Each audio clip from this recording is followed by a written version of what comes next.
കോഴിക്കോട് യുവാവിനെ തട്ടിക്കൊണ്ടുപോയി 10 ലക്ഷം രൂപ കവർന്ന കേസിൽ CITU DYFI ഭാരവാഹികൾ അറസ്റ്റിൽ. കുറ്റ്യാടി, കൂത്തുപറമ്പ്, തലശ്ശേരി സ്വദേശികളായ 5 പേരാണ് അറസ്റ്റിലായിട്ടുള്ളത്. പ്രതികളുടെ പേരിൽ വിവിധ പോലീസ് സ്റ്റേഷനുകളിൽ നേരത്തെ നിരവധി കേസുകളും ഉണ്ടെന്ന് പോലീസ് വ്യക്തമാക്കി. ഫെബ്രുവരി 29-നാണ് വേളം സ്വദേശി റാഷിഖിനെ കാറിലെത്തിയ സംഘം തട്ടിക്കൊണ്ടുപോയി 10 ലക്ഷം രൂപ കവർന്നത്. കൂടുതൽ വിവരങ്ങളുമായി ഗോകുൽ കെ വേണുഗോപാൽ ചേർന്നുണ്ട്. ഗോകുൽ, നിലവിൽ ഈ പ്രതികൾ അറസ്റ്റിലായെങ്കിൽ കൂടിയും എന്ത് കാരണത്താലാണ് അവർ ഈ തട്ടിക്കൊണ്ടുപോകൽ നടത്തിയത് എന്ന് സംബന്ധിച്ചുള്ള കാര്യങ്ങളിൽ വ്യക്തത വരാനില്ലേ? വിഷ്ണു, ഈ രീതിയിൽ പലതരത്തിലുള്ള പിടിച്ചുപറി കേസ് ഉൾപ്പെടെയുള്ള കേസുകളിൽ പ്രതിയായിട്ടുള്ള ആളുകളാണ് ഈ അറസ്റ്റ് ചെയ്ത 5 പേരും എന്നാണ് നമുക്ക് മനസ്സിലാക്കാൻ വേണ്ടി സാധിക്കുന്നത്.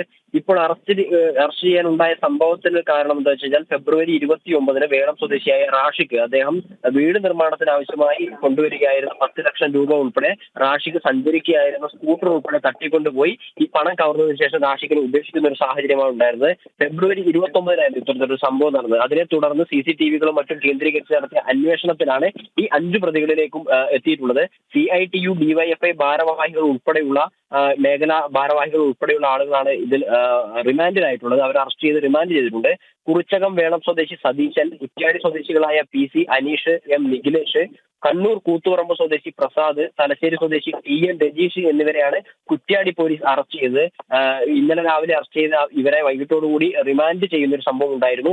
എന്നാൽ ഈ പ്രതികളെ സംരക്ഷിക്കാൻ ആവശ്യമായി പ്രാദേശികമായിട്ടുള്ള CPM നേതാക്കളൊക്കെ സ്റ്റേഷനിലെത്തുകയും ഇതുമായി ബന്ധപ്പെട്ട വിവരങ്ങൾ പുറത്തുവിടാൻ സാധിക്കാത്ത ഒരു സാഹചര്യം പോലീസ് ഉണ്ടാവുന്ന രീതിയിൽ ഈ വിഷയത്തിൽ CPM-കാർ ഇടപെട്ടു എന്ന തരത്തിലുള്ള ഓരോ ആരോപണങ്ങൾ പ്രദേശത്തെ ഇതര രാഷ്ട്രീയ കക്ഷികളൊക്കെ ഉന്നയിക്കുന്നുണ്ട്. എന്തായാലും ഈ 5 പേരും ഇപ്പോൾ റിമാൻഡിലായിരിക്കുകയാണ്. ഇവരുമായി ബന്ധപ്പെട്ട നിരവധി ക്രിമിനൽ കേസുകളും ഈ പിടിച്ചുപറി ഉൾപ്പെടെയുള്ള കേസുകളും ഇവരുടെ പേരിൽ ജില്ലയിലെ വിവിധ പോലീസ് സ്റ്റേഷനുകളിൽ രജിസ്റ്റർ ചെയ്തിട്ടുണ്ട് എന്നാണ് പോലീസ് പറയുന്നത്. ഇപ്പോൾ അറസ്റ്റിലായ സ്ഥിതിക്ക് കൂടുതൽ ചോദ്യം ചെയ്യുന്ന സമയത്ത് മറ്റ് കേസുകളുമായി ബന്ധപ്പെട്ട വിവരങ്ങൾ കൂടി പുറത്ത് കിട്ടും, അല്ലെങ്കിൽ മനസ്സിലാക്കാൻ സാധിക്കുമെന്നാണ് പോലീസ് കരുതുന്നത്. വിഷ്ണു.